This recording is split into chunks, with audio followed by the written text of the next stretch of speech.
Boa tarde a todos.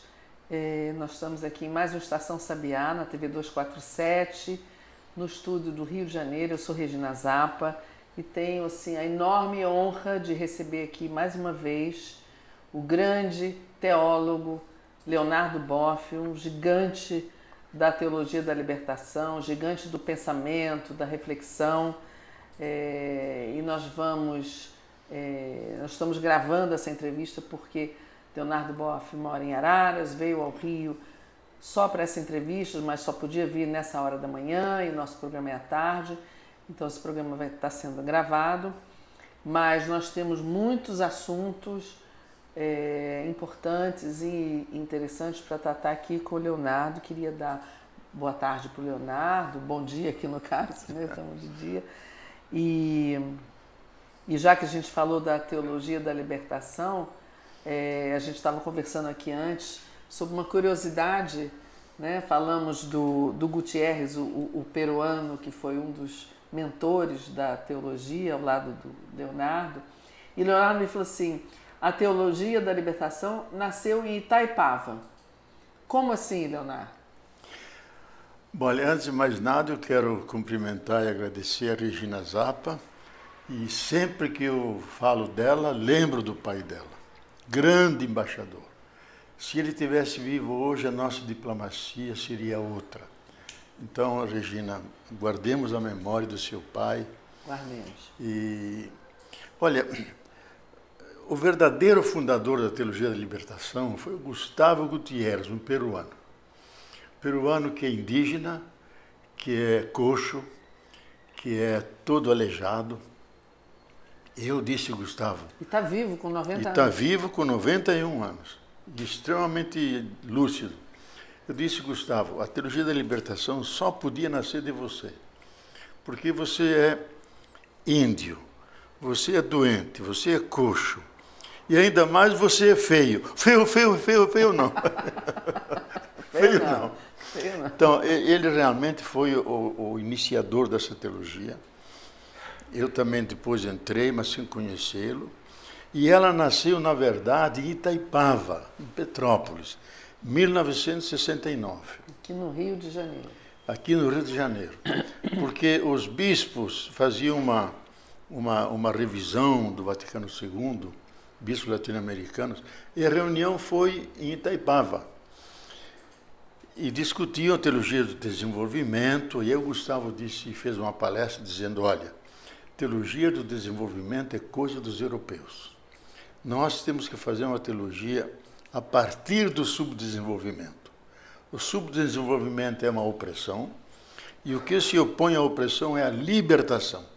Então nós temos que fazer uma teologia da libertação, como forma da igreja estar presente no mundo subdesenvolvido que é a América Latina. Então aqui surgiu a ideia dele, ele depois repetiu em várias palestras, até que em 71 saiu o livro.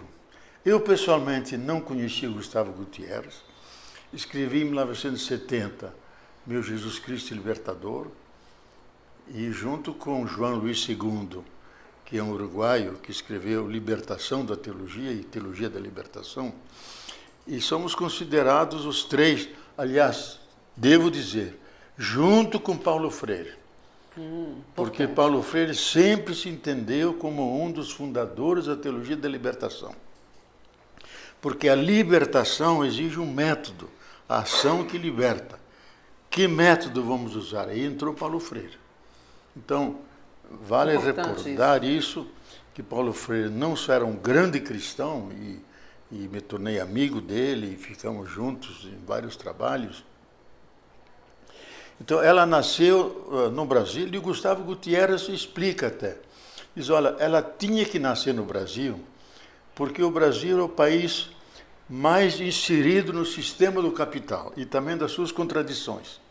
Então, ele diz, eu de vez em quando vou ao Brasil para sentir a realidade e saber por onde o Peru, a Venezuela e outros países vão, porque o Brasil se antecipa. Ele entra, apoiado pelos grandes polos capitalistas, a cada vez mais se inserir nessa dinâmica.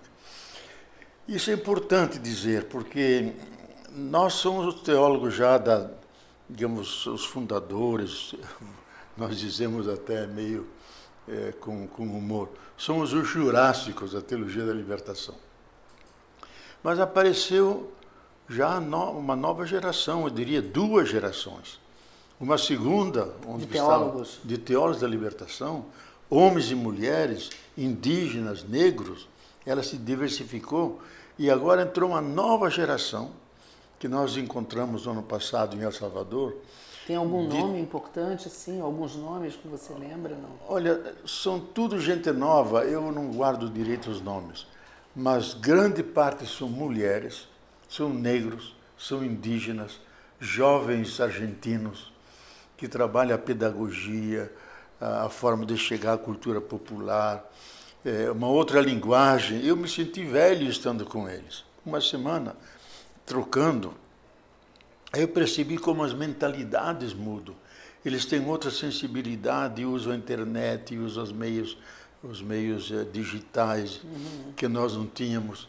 E faz uma teologia da libertação profundamente concreta. Especialmente a questão de gênero, a questão dos indígenas, resgatando a sabedoria dos anciãos e resgatando as religiões deles, não só os cultos indígenas, as religiões indígenas com a sua dignidade e especialmente incluindo a dimensão planetária, ecológica. Nós ainda não havíamos descoberto isso, nós éramos mais América Latina, confrontando-nos com os países do norte ricos. Isso, naquele momento era isso que era o mais... Era a opressão que era o mais... era o tema mais importante. Mas nos anos 80, e como consequência dos conflitos com o Vaticano que eu tive, eu, como franciscano, digo, olha, se o eixo central da teologia da libertação é opção pelos pobres, contra a pobreza, a favor da libertação, devemos incluir entre os pobres o grande pobre, que é a terra, ultra explorada, exaurida. E se nós não libertarmos a terra, todos os demais projetos serão invalidados. E aí saiu uma ecoteologia da libertação, da qual veio a encíclica do Papa, sobre o cuidado da casa comum. Nasceu dessa reflexão. Leonardo, você mencionou aí o Vaticano e eu queria entrar num assunto aqui que muito tem se falado desse filme do Fernando Meirelles, chamado Dois Papas. E você escreveu um artigo que teve grande repercussão,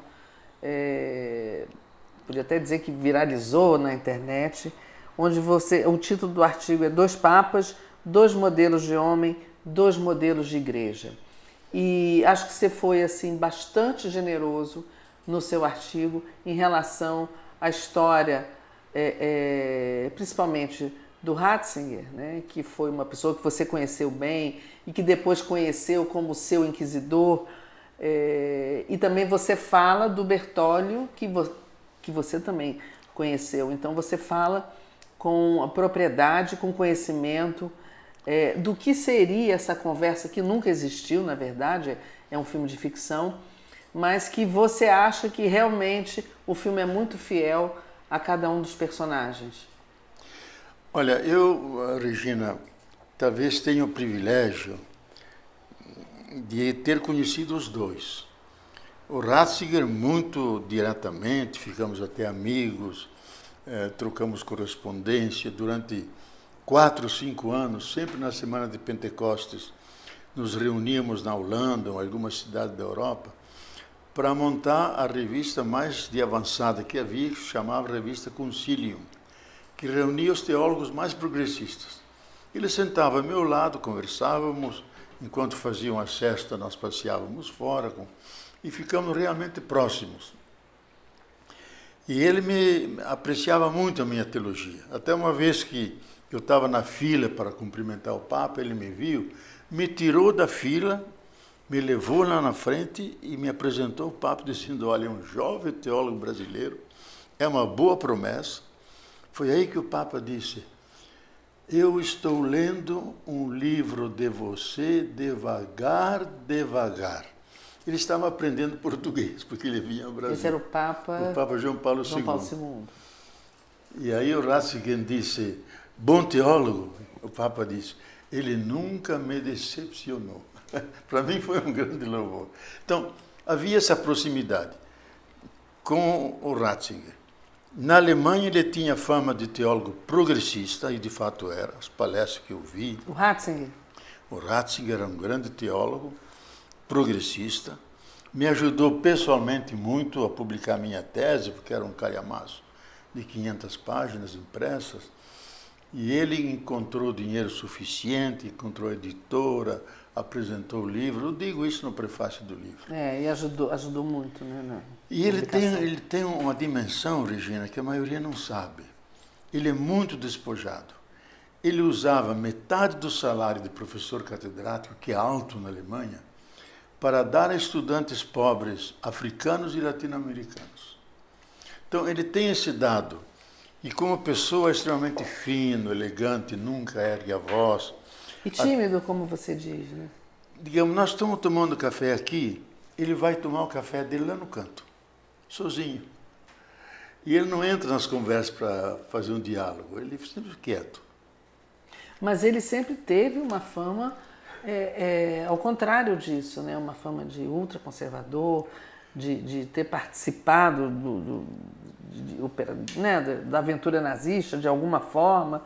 Inclusive no filme mostra pessoas que chamam ele de nazista, né? Mas aí eu acho que é injusto, porque ele era estudante e todos os estudantes alemães tinham que entrar na escola fazendo a saudação de Hitler. E ele não tinha. E o pai dele era policial, mas dizem que era um policial duro, batia nos camponeses. Mas ele nunca foi nazista de mentalidade. Cumpriu aqueles ritos que todo mundo tinha que fazer. Não tinha jeito. Mas ele não foi, e nem se engajou na tropa, nada disso. Mas ele nunca perdeu a altura. Eu, quando vi no filme que ele deu um grito, digo, isso não é do Ratzinger. Ratzinger não é. Nem o rosto dele, maior, mais grave, não corresponde ao rosto quase infantil dele. Ele tem uma voz meio fina, então... Podiam ter te consultado. Você podia ter sido consultor, você tem toda essa experiência. Eu teria muitas coisas a dizer das conversas com ele. E do Bergoglio, foi interessante. Em 1972 eu era jovem teólogo e juntos em Buenos Aires demos uma palestra, ele sobre o carisma dos jesuítas e eu o carisma dos franciscanos. E foi feita uma foto. E ele de Roma, vasculhando lá os arquivos dele, descobriu a foto e me mandou. Onde ele aparece. Eu estou até com essa foto aqui, não sei se a gente vai conseguir mostrar aqui na nossa câmera. Uma foto, olha só. Sim, essa foto, né? Essa foto. Essa foto. Dá para... Mais ou menos. É só para... aqui... Ele é o terceiro a partir da direita. Aqui. Ele é o terceiro. Ele é esse. Ele é esse aqui. Esse aqui e você é esse. Eu sou esse aí. Então, deixa eu ver. Esse aqui é o Bergoglio, esse aqui é o Leonardo. Não vai. Não dá mais. Não dá para ver muito, mas pelo menos é para ver o clima da foto e o tempo em que ela foi tirada e a juventude desses personagens, né? Então eu achei muito gentil da parte dele de me mandar a foto e ainda lembrar as discussões que nós tivemos sobre um filósofo francês, cujo nome nem se lembro, sobre a hermenêutica, sobre a filosofia, que ele achava ruim e eu também disse, achei ruim. Ele lembra isso, então... Aí nós nos perdemos, ele ficou jesuíta, teólogo, ficou superior dos jesuítas e era uma pessoa rigorosa, muito dura. Mas nós nos voltamos a encontrar quando ele ficou papa. Quando ele esteve no Brasil, ele falou para um jornalista que sempre acompanha, Rafael Luiz é o nome dele. Ele disse, olha, vai nas livrarias e compra tudo que o Boff escreveu sobre ecologia. Bom, eu já havia preparado um pacote enorme dos meus livros sobre ecologia e fiz entregar a ele, e de fato entregou. Porque eu havia escrito uma carta a ele quando ficou papa, dizendo, olha, os problemas importantes são importantes, combate à pedofilia, combate à corrupção no Banco Vaticano. Mas o mais importante é o senhor fazer um documento para cuidar da casa comum.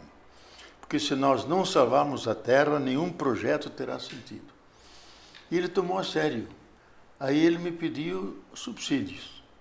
Mas ele comentou, não mande para o Vaticano e para a Cúria, porque não chega.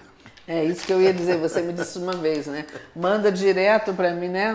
Para ele, porque senão não chegaria a ele. Não chega, porque ele tem o famoso solto sedere. Você senta em cima do documento e nunca entrega. Chega a ele, né? Ou entrega quando tudo passou. E você manda para o embaixador argentino junto à Santa Sé, que toma chimarrão comigo bem cedo. E você entrega para ele me entrega para mim. E eu fiz isso. Aí ele recebe até hoje as coisas que você manda. Até as coisas ele recebe, tem um e-mail que não posso passar para ninguém, que é direto ao secretário pessoal dele, que repassa os artigos e depois ele bate a resposta, o Papa assina. O Papa mesmo escreve, ele é muito gentil, sabe? Mas deixa eu te perguntar uma coisa, antes que a gente avance mais nesse assunto e entre em outros assuntos também. Essa questão da atuação dele durante a ditadura, que foi muito criticada quando ele se tornou Papa, tem um livro que foi escrito sobre ele ter sido traidor de alguns padres jesuítas, né, da ordem dele, e isso no filme é mostrado com alguma clareza, né? Tem aqueles flashbacks, inclusive para mim, o filme é muito sobre arrependimento e perdão, e humildade e humanidade, que é o que eu vi muito nessa conversa entre os dois. Mas aí tem gente até hoje que diz assim, mas ninguém fala do passado do Bergoglio, do passado de relação com a ditadura argentina. O que você poderia esclarecer sobre isso? Olha, um autor que teve muita repercussão, tem o nome polonês, Zerbinski, coisa assim, escreveu um livro ele é argentino. Argentino, sobre a vinculação do Papa com a ditadura militar. Isso não é verdade e quem o desmentiu foi o Pérez Esquivel, Prêmio Nobel da Paz. Ele desmentiu isso, ele mesmo foi muito torturado e não só, fez a lista de todos aqueles que foram salvos pelo então padre Jorge Mário Bergoglio, que era o superior dos jesuítas. E como todo jesuíta, ele age sempre meio na sombra, por trás, e levou muita gente para a fronteira e salvou. Fez a lista e fez até um encontro dos salvos. Lá no Vaticano, depois de no Vaticano depois. Então, agora, a gente precisa e deve conceder que ele não teve uma atitude profética como teve o bispo Angelelli, que foi morto, o bispo Novak, o bispo Essaine, que eram perseguidos pelos militares, mas denunciavam as torturas. Ele nunca fez isso. Agora, ele levou um peso na consciência que aparece no filme, porque havia 2 jesuítas que trabalhavam nas vilas misérias, favelas deles. E ele soube, o Bergoglio soube que eles iriam ser presos. Então ele foi tentar salvá-los e tirá-los da favela. E aí eles deram uma resposta evangélica. O pastor não abandona as ovelhas, não abandona seu povo. Nós participamos do destino deles. Preferimos obedecer mais ao Deus dos pobres do que a uma autoridade religiosa humana. E ficaram. Foram sequestrados, torturados. Mas aí, quando eles deram essa resposta ao Bergoglio, ele tirou proteção a eles? O Bergoglio até invocou o voto de obediência, que é próprio dos jesuítas, para eles saírem.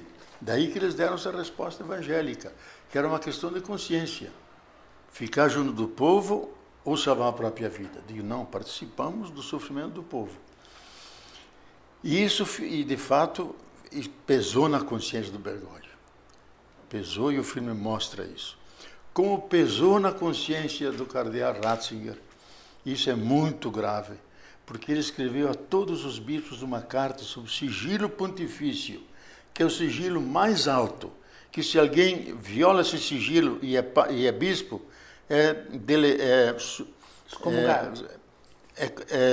como que se diz? Rebaixado. É rebaixado a padre. E se é padre, é rebaixado a leigo. Então é um sigilo mesmo. O sigilo era o seguinte, que não deviam entregar os padres pedófilos aos tribunais civis. Deviam transferi-los para outra cidade. Mas nunca fala das vítimas, das crianças, das famílias. Era salvar a imagem da igreja. E também transferir para outra cidade não significa que eles vão parar de fazer o que faziam. Né? Então, os dois tinham um peso de consciência e o filme mostra muito bem isso. Eu acho que o Bergoglio, na minha opinião, ele podia ter usado outras estratégias para retirá-los de lá, salvar a vida deles, de alguma maneira que eles mantivessem contato com as favelas. Não fez. Ele foi uma autoridade religiosa meio rígida. E ficou chateado com a desobediência também, né? Eu encontrei, o Galić eu não encontrei. O Iorio eu encontrei pessoalmente na cidade de Quilmes, que fica perto de Buenos Aires, passei um dia com ele. Era um bom teólogo e eu vi a amargura dele. Disse, Boff, o sentimento meu é de alguém que foi abandonado pelo seu amigo superior. Mas eu também, como teólogo, entendo o impasse de uma autoridade religiosa, que quer salvar os outros, mas também quer preservar a sua autoridade e a capacidade de atuar em função de outros. Ele não quis ficar na Argentina, foi para o Uruguai e de lá morreu também. Mas guardou uma profunda mágoa. Mas a mágoa de ter sido abandonado, o que o Bergoglio poderia ter feito para que eles não se sentissem abandonados? Quer dizer, ele foi lá, disse, olha, parem com isso, vocês vão... Ele tinha informação de que alguma coisa poderia acontecer, mas eles, de qualquer forma, não aceitariam ser transferidos para fora da Argentina. Que são momentos na vida, Regina, em que são decisões definitivas. Ou você fica de um lado ou fica do outro. Então o Bergoglio ficou para o lado da segurança e os outros ficaram do lado da solidariedade, da fidelidade ao seu povo e preferiram sofrer. Então, cada um tem suas razões, mas eu acho que a razão mais forte estava do lado dos dois jesuítas. E o Papa, efetivamente, na verdade, não teria o que fazer, porque se ele os tirasse, escondesse no grande seminário São Miguel, que eles têm lá, é um seminário maior, ou levasse para a fronteira com o Brasil, com a Bolívia, de alguma maneira tiraria da sua comunidade. E eles não aceitariam isso. Não aceitariam. Então, isso acho que pesou a vida inteira no coração do Bergoglio, e o filme mostra isso. O filme mostra isso, mas o Bergoglio alguma vez mencionou de verdade? O filme enfim, é fictício e mostra que ele teria se arrependido e carregava esse peso e pediu perdão.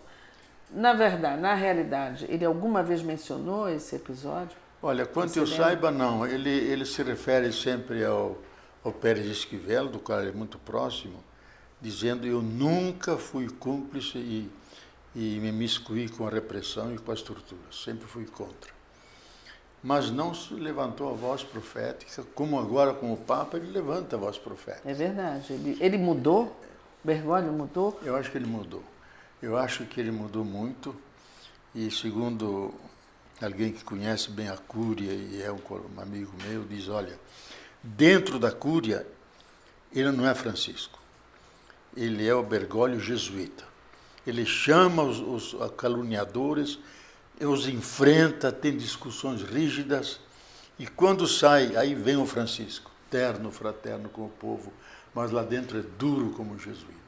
Então ele sabe... Duro, inclusive, para defender seus pontos de vista, porque eu acho que nunca teve um Papa que se referisse, um Papa quase socialista praticamente, né? Porque tudo o que ele fala, quer dizer, claro que são princípios cristãos que ele segue à risca, mas nunca um Papa castigou tanto o próprio sistema do Vaticano em relação ao Banco do Vaticano, em relação até aos padres pedófilos e em relação à missão cristã, né, da Igreja. Eu acho que esse Papa tem uma singularidade.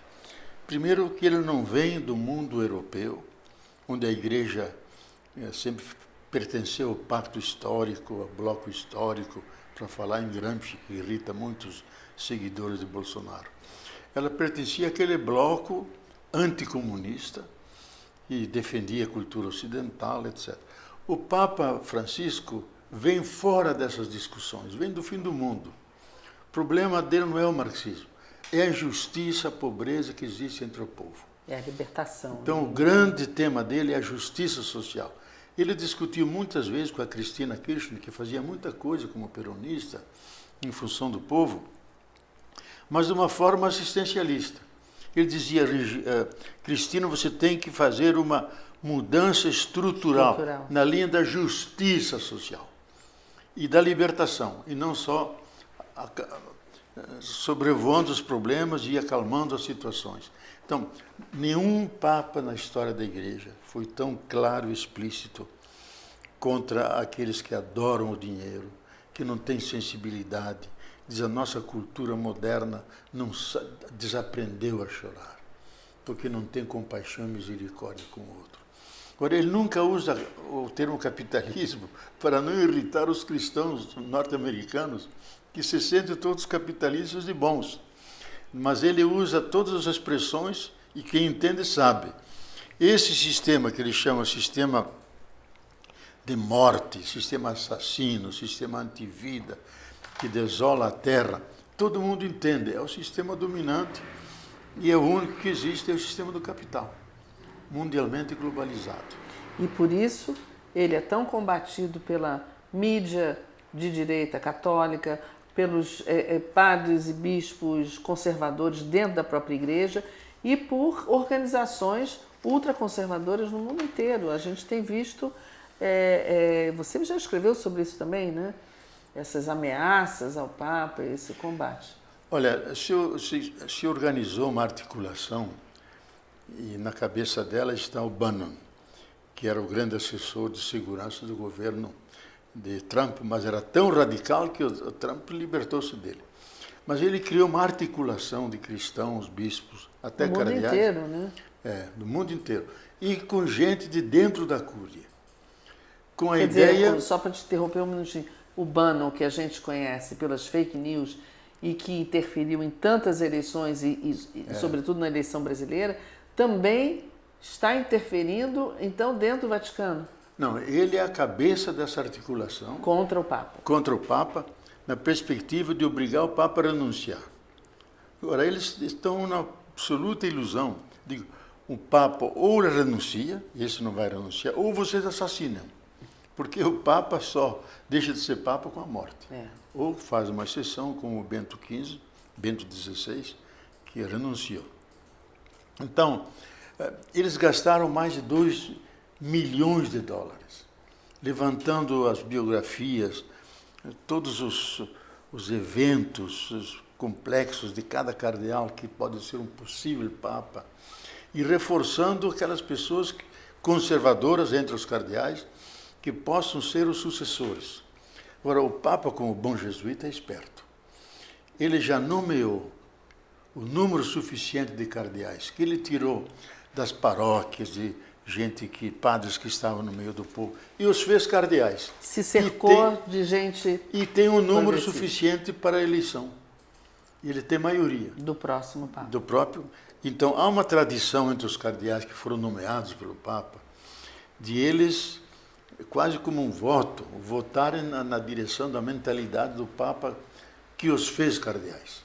Então, se houvesse hoje uma eleição, o sucessor dele ganharia. Quem seria um cardeal progressista hoje que esses cardeais apoiariam? Existe já algum nome? Olha, todos esses são novos, mas eu conheci, dialoguei com ele, com o cardeal de Hong Kong, porque eu disse, esse seria o Papa para a verdadeira igreja. Porque ele diz, vocês são ocidentais, vocês pertencem àquele bloco que nos oprimiu a vida inteira, vocês não conseguem dar universalidade ao cristianismo. Nós da China... Ele é chinês. Chinês, de Hong Kong. Dizendo, nós podemos ter uma visão mais englobante e verdadeiramente universal. E só assim a igreja a igreja pode ser universal se pegar gente que vem das grandes maiorias da humanidade. De fato é assim. E ele está no Vaticano como cardeal? Ele está lá, ele está em Hong Kong como um dos cardeais, que seria um grande cardeal. Outro que é muito bom, que é o Maradiaga, que ele é da... De onde ele é? Que ele é lá não é Costa Rica, é... Latino-americano. É um latino-americano, lá da América Central. E que coordena aquele grupo de 40 pessoas que, junto com o Papa, discutem os problemas da igreja. É um homem que fala muitas línguas, é piloto, é da teologia da libertação. Eu, uma vez estando naquele país, no hotel, dando para dar palestra, ele veio para o hotel, conversou longamente comigo. Maradiaga é o nome dele. E é um bispo, acho que seria um forte candidato para ser Papa. Uhum. Agora, antes da gente passar a assuntos mais diretamente ligados ao Brasil, queria só comentar também o Sínodo da Amazônia, que foi também quase que uma revolução, né, de fazer esse sínodo com indígenas e tal, e depois o seu comentário também sobre isso, com o próprio Papa, né? Olha, eu acho, Regina, que foi uma trouvaille, uma inspiração que esse Papa teve. Ele tem uma profunda consciência ecológica, ele até fala às vezes que nós vivemos numa urgência ecológica de toda a Terra, e ele entendeu que a Amazônia é o regulador do futuro da Terra da humanidade. E a proposta era dar um rosto amazônico à igreja. Então ele fez uma coisa que até hoje não foi feita no cristianismo, porque todos os rostos da Igreja Católica são todos rostos europeus. É uma igreja aqui que não é uma igreja fonte, é uma igreja derivada lá. É uma igreja que foi implantada na América Latina e tem um rosto romano. E ele quer um rosto amazônico, que exista um cristianismo com rito amazônico, com padres casados índios amazônicos. Então, exista um novo tipo de igreja católica que não seja romana, que não seja ocidental. Isso é uma coisa que irritou... Ele defende isso? Não, é a tese central do Sínodo Pan-Amazônico. Do Sínodo da Amazônia. Por isso que ele quis fazer isso. E quis fazer em Roma, e não aqui na América Latina, para que toda a humanidade pudesse acompanhar as discussões sobre a Amazônia e dar-se conta da função estratégica que ela tem para sequestrar o dióxido de carbono e com isso diminuir o aquecimento, para abastecer a humanidade de água doce, que é um dos grandes problemas mundiais. O Brasil é a potência de água doce e a Amazônia é o lugar onde se encontra tudo isso, a imensa biodiversidade. E os territórios brasileiros, 2/3 são agricultáveis, que podem ser a mesa posta para as fomes do mundo inteiro. Então ele tem essa concepção, é bem assessorado nisso, daí a importância de realizar esse sínodo. Agora, o sínodo, profundamente otimista, mas é só um material que entrega ao Papa para ele até março fazer um documento. Na carta que me escreveu, ele imagina que até dezembro, janeiro ia fazer o documento. E aí esse documento passa a ser adotado pelo Vaticano. Adotado pelo Vaticano e fica então uma coisa universal, não só pan-amazônica, mas de toda a igreja. E eu escrevi a ele dizendo, olha, eu acho o documento muito bom, mas é muito centrado na figura de Cristo. O Espírito Santo chega antes do missionário. Porque onde há amor, justiça, misericórdia, aí está o Espírito. E está nos povos. Escrevi isso para ele. Disse, muito bom, Boff, eu vou usar essa ideia sua. Então, para mim, a alegria foi que na homilia que ele fez aos cardeais, por ocasião de Pentecostes, ele disse, alguém me diz que o Espírito Santo já está nos países a serem missionados pela bondade, pelo amor, e os missionários vão lá para incentivar isso. Então ele adorou, gostou muito da sua ideia, né?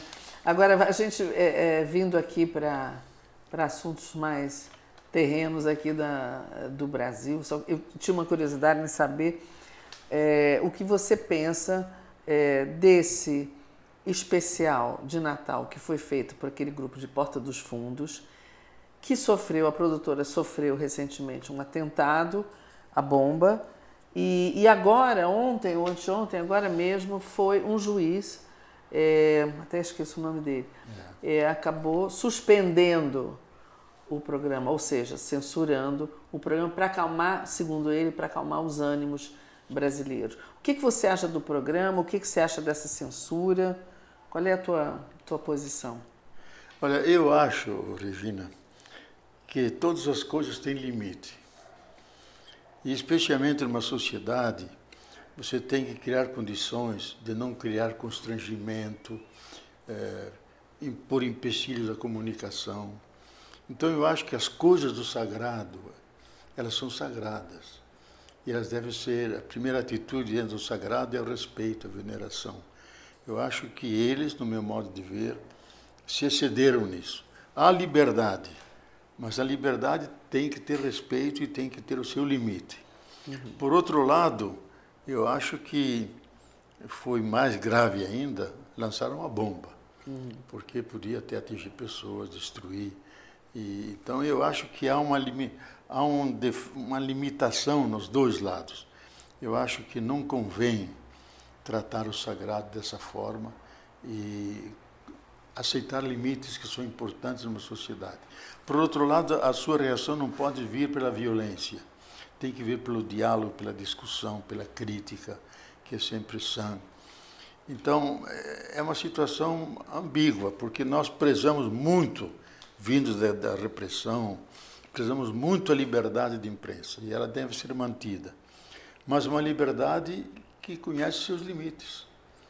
E está na Constituição. Nós vimos esse tipo de censura, acho que foi em 89, naquele desfile da Beija-Flor, quando o Joãozinho 30 fez aquele Cristo esfarrapado, que seria o Cristo dos pobres, e que teve que ser coberto também por um ato de censura da Justiça. Olha, Como você compara isso? Olha, eu acho que foi um erro do conservadorismo, até diria reacionarismo do cardeal do Rio de Janeiro. Porque o Cristo dos pobres é o Cristo crucificado, é o Cristo chagado, é o Cristo torturado. E lá é mostrado isso. Isso não é uma invenção. Não é o Cristo glorificado e ressuscitado. Então, eles apresentaram o Jesus histórico verdadeiro, que foi preso, torturado, e foi chagado, e foi crucificado. Esse é o Cristo verdadeiro. Às vezes, eu escutando homilias de bispos e padres, fico me perguntando, esse Jesus do qual eles falam, mereceria morrer de velho, cercado por muitos discípulos, com a extrema unção, mas nunca na cruz. Porque não é um Cristo profético que defende os pobres, que ataca o farisaísmo e que faz uma opção de total abertura às pessoas, mesmo que sejam pagãos ou que sejam uma prostituta, não importa. Para mim, a frase importante que está no Evangelho de São João, se alguém vem a mim, eu não mando embora. Podia ser quem quer que fosse, não manda embora. A igreja não faz isso. Deixa muita gente lá fora da porta da igreja, discrimina os homoafetivos, os gays, discrimina até hoje as mulheres. Uma das coisas que eu escrevi ao Papa Francisco, um longo tratado, um longo estudo mesmo, com a ideia seguinte, digo, o senhor já tem a sua idade, que a pouco vai ter o grande encontro com Deus, porque ele, quando fala da morte, ele fala o grande encontro. O senhor faça um gesto profético, ordene as mulheres padres. E fiz toda uma argumentação. Eu sei que o secretário respondeu, o Papa agradece muito os teus envios e reze por mim e eu rezarei por você. Não respondeu, não né? Respondeu. Pois é, essa questão aí desse você falou da liberdade de expressão e essa reação despropositada, né, da bomba e de tudo, porque já se fez graça com outras religiões também e quem se sente ofendido critica ou não vê, ou enfim. Mas eu retomo novamente isso. Eu acho que há coisas que são sagradas. Por exemplo, você não trata a sua mãe de qualquer maneira. Você se irrita. Como esse ministro que respondeu a uma deputada. A sua mãe é uma vaca sarnenta e desdentada. Nunca se pode dizer isso. E você pode dizer isso à tua mãe. Então não faça ao outro aquilo que você não quer que te façam a ti. Você não pode fazer um vídeo exaltando o nazismo e as câmaras de extermínio judeu. Você não pode chamar isso de liberdade de expressão, né? E chamar a liberdade de expressão não pode. Por quê? Porque são crimes. Então, não dá para tratar a figura de Jesus de qualquer maneira. Se ele amou de verdade, se teve uma relação, não importa. O importante é que está a sua inteira humanidade ali. E isso é o que conta. Então, eu acho que, como tudo é finito e tem seu limite, uma sociedade tem que encontrar aquele limite verdadeiro, onde as pessoas não criam obstáculos à verdadeira comunicação. Aquilo que Paulo Freire disse em muitos dos seus escritos, nosso sonho é criar uma sociedade onde não seja tão difícil o amor, onde não seja tão difícil a convivência. E isso que nós queremos.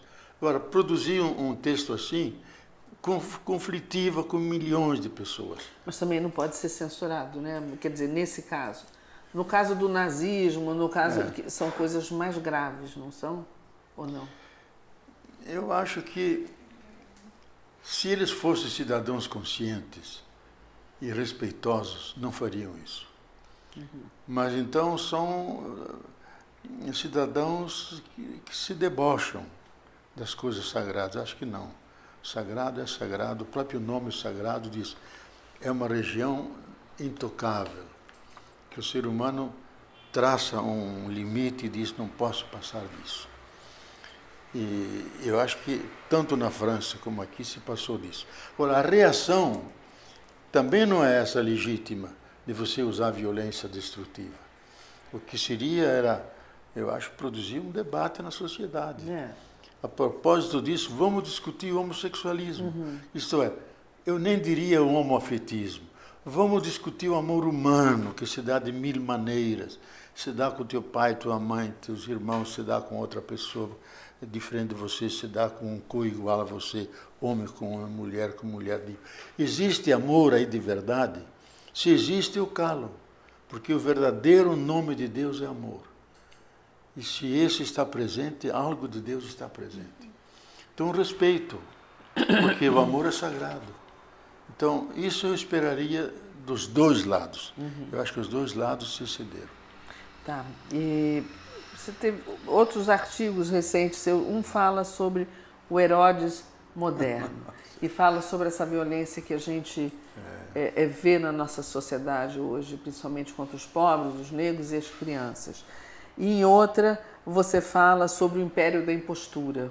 Isso tudo tem a ver com esse momento que a gente está vivendo no Brasil e onde também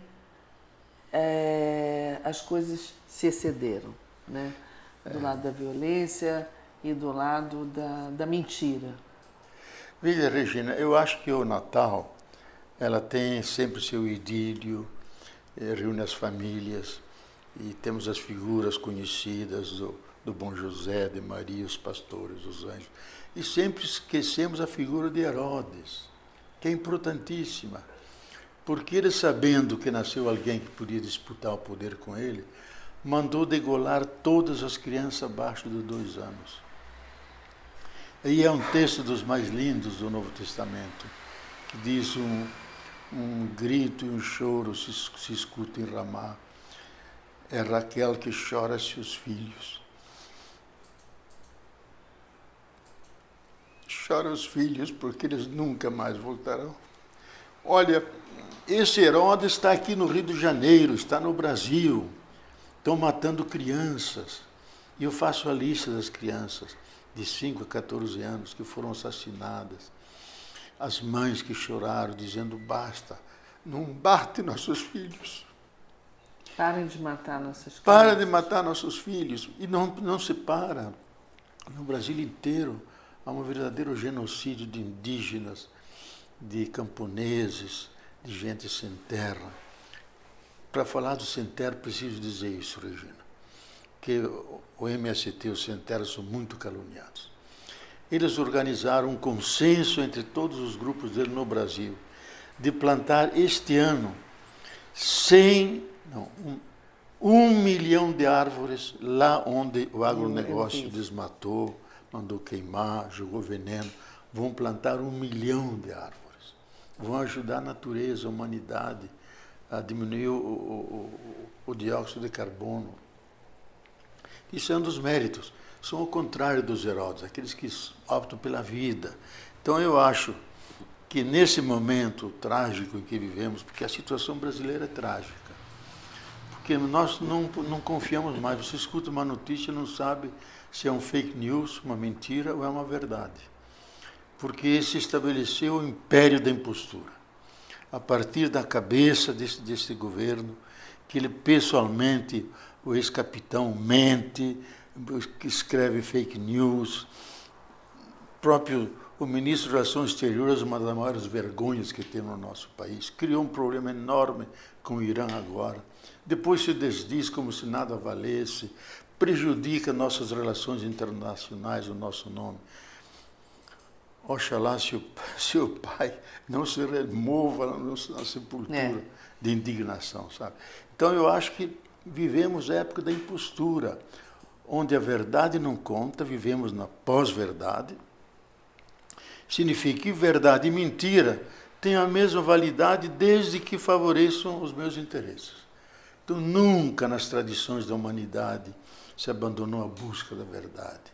A grande filosofia grega, desde Sócrates até hoje, como chegar à verdade na sua plenitude. Agora não, tudo isso é destruído, a verdade não conta, tem o mesmo valor que a mentira. Para mim é o signo que essa civilização está agônica. Ela não tem mais razões para se lançar para o futuro.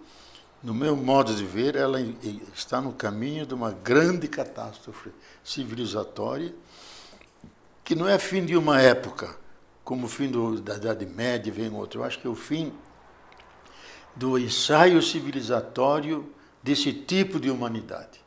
Esse não merece viver aqui sobre a Terra.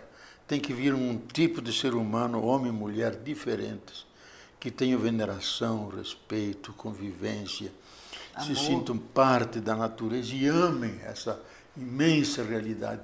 E sonhem com as estrelas, conversem com todas as coisas, porque somos todos uma parte desse imenso mistério. Então, eu acho que nós estamos realmente num momento que devemos pensar que futuro nós queremos para nós e para a nossa casa comum. Eu vejo que a maioria não reflete.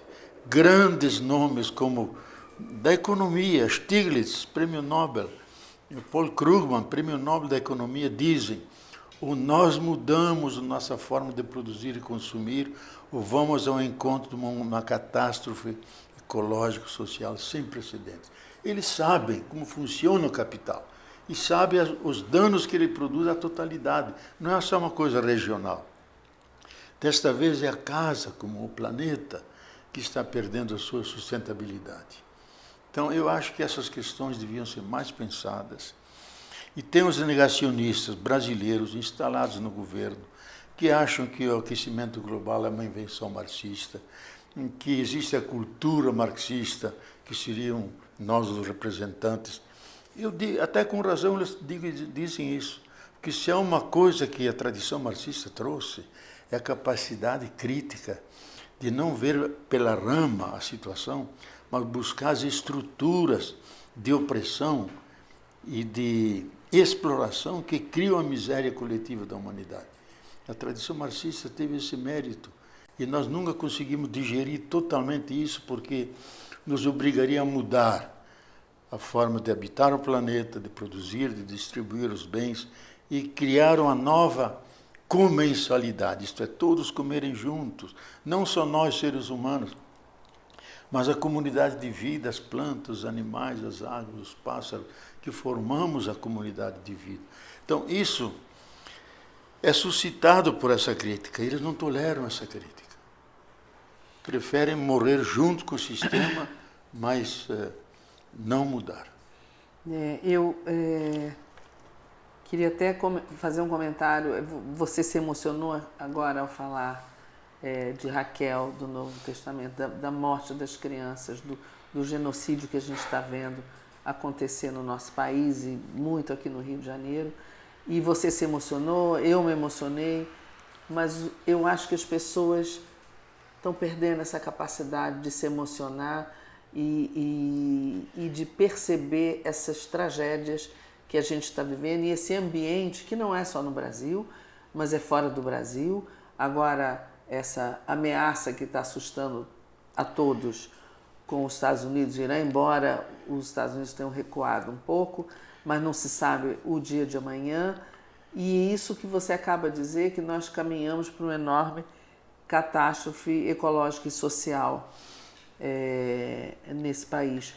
O que aconteceu e o que está acontecendo com o ser humano que está tão embrutecido, né? A gente coloca no poder pessoas que não têm sensibilidade, não têm empatia com o outro, e esse governo é aprovado por uma parte né, dos brasileiros que não tem a menor sensibilidade de estar embrutecido para a vida, né?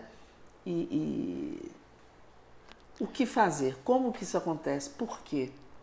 Olha, eu acho, Regina, aqui é uma espécie de reflexão meio filosófica, que a partir do século XVII, com os mestres fundadores do paradigma moderno, Galileu Galilei, Newton, Copérnico, etc., colocaram todo o peso do ser humano na sua racionalidade e recalcaram toda a dimensão emotiva, a lógica do coração. Pascal, que era um gênio, o grande matemático, foi o primeiro a descobrir uma espécie de calculadora, já notou isso. Diz, nós estamos numa situação da luta entre dois espíritos. O espírito de geometria, que só quer o cálculo, a acumulação, e o espírito de finesse, espírito de gentileza. Nós, e temo que esse espírito de cálculo e de racionalidade triunfe e abafe totalmente a lógica do coração. Eu acho que o grande equívoco da modernidade foi confiar só na razão. A razão em si mesma não tem razão de existir. Ela é uma gratuidade. Para mim, a chave que nos pode tirar dessa crise é o resgate da razão sensível, da razão cordial, da dimensão do coração. Porque no coração está o sentimento, está a ética, está a empatia, está o amor. E no coração ele é fruto do cérebro límbico, o cérebro que tem sensibilidade, que tem 220 milhões de anos. O cérebro neonortical, que é da razão, que é da linguagem, tem apenas 10 milhões de anos. Nós somos seres de sentimento profundo. Isso tudo foi recalcado, liquidado, difamado por toda a modernidade. Agora estamos resgatando a razão sensível. Porque não basta dizer a terra está sendo extenuada. É só o coração que me leva a empenhar-me a fazer políticas alternativas, ter misericórdia com a natureza. Como diz o Papa, ouvir simultaneamente o grito da terra junto com o grito dos pobres. Se nós não resgatarmos o coração, que é a misericórdia, a sensibilidade, o perdão, sentir o outro, nós não vamos sair da crise. Eu até tenho um livro inteiro sobre isso, os direitos do coração. Sempre volto a esse tema, porque digo, a crise nossa, Antoine de Saint-Exupéry, na última carta que ele deixou antes de o avião se precipitar no Mediterrâneo, carta ao general X, diz exatamente isso. Nós temos que resgatar o coração, temos que resgatar a dimensão do espírito, que foi sempre abandonada. Porque no espírito está o amor, está a solidariedade, está tudo que é o mundo das excelências. Se nós não resgatarmos isso, teremos sempre guerras como essa que está dizimando a Europa. Agora está dizimando a humanidade.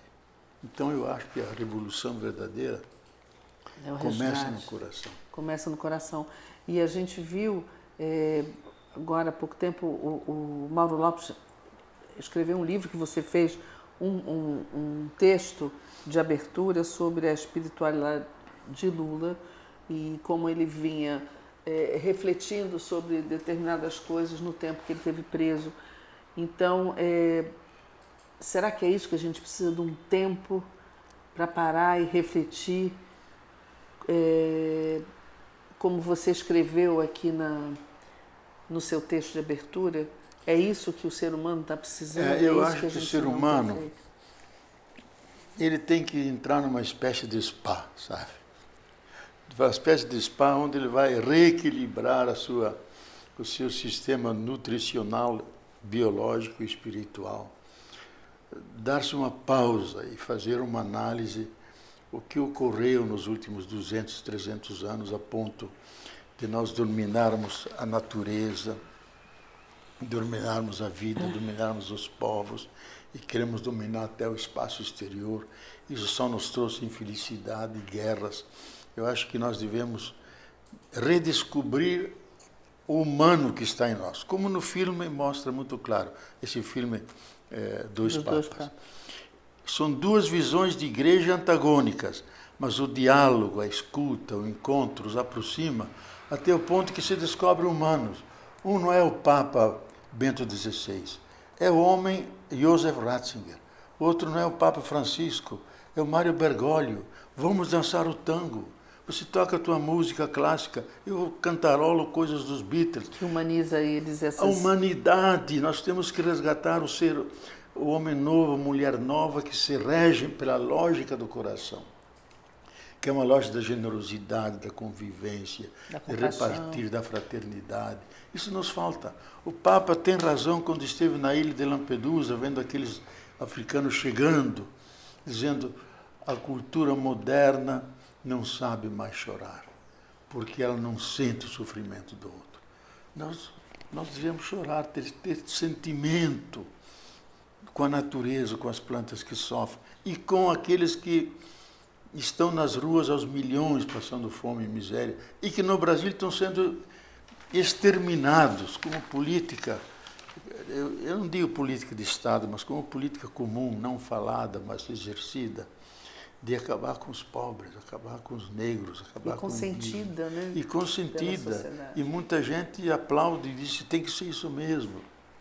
Então, há um profundo processo de desumanização, próprio de culturas agônicas que estão chegando ao seu limite extremo.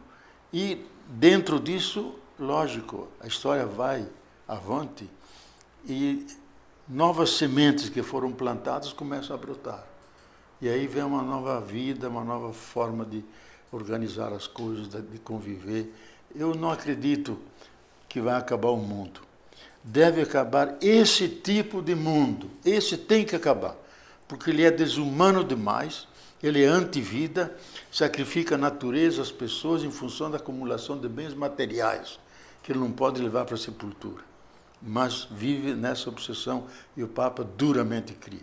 E voltar-se aos bens intangíveis, que é amar, cultivar a arte, conviver, tomar sua cervejinha com os amigos e jogar a conversa fora para mostrar a verdadeira humanidade um do outro.